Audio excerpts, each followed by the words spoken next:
সেটি জামাত ইসলাম হোক আর ছাত্র শিবির হোক, অপ্রকাশ্যে বাংলাদেশে আর কোন রাজনীতি করতে দেওয়া হবে না।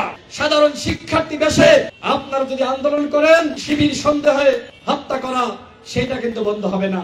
যে হত্যাকাণ্ডের শিকার হয়েছে আবরার ফাহাদ। সুতরাং বাংলাদেশে যারা রাজনীতি করতে চান, প্রকাশ্যে রাজনীতি করতে হবে, সেটি জামাত ইসলাম হোক আর ছাত্র শিবির হোক, অপ্রকাশ্যে বাংলাদেশে আর কোন রাজনীতি করতে দেওয়া হবে না। এবং যদি অপ্রকাশ্য রাজনীতি চলে, এর খেসারত এই আবরার ফাহাদদেরকে দিতে হবে এবং আমাদেরকে দিতে হয়েছে। আমাদেরকে ব্লেম দেওয়া হয়েছে, শিবির ব্লেম দেওয়া হয়েছে। আমি এই কথাগুলো কেন বললাম? একটি কারণ, যে অপ্রকাশ্য রাজনীতির সবথেকে ক্ষতির সাধারণ শিক্ষার্থী। ওয়ালটন এখন দেশের সীমানা পেরিয়ে পৌঁছে গিয়েছে 50টিরও বেশি দেশে। ওয়ালটন, ঘরে ঘরে, বিশ্বজুড়ে।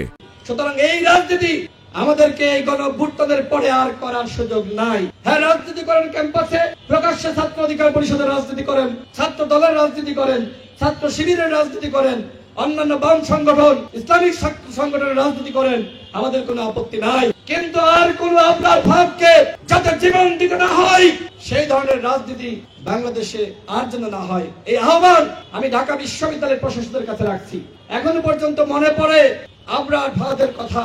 আমার নিজ জেলা ঝিনাইদহ, তার পাশে কুষ্টিয়া, সেই জেলার সন্তান। আমি তার বাড়িতে গিয়েছি।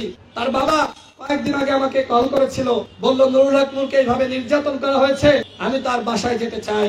আবরার ফাহাদের বাবা এবং তার আম্মা নুরুল হক নূরকে দেখতে যাই।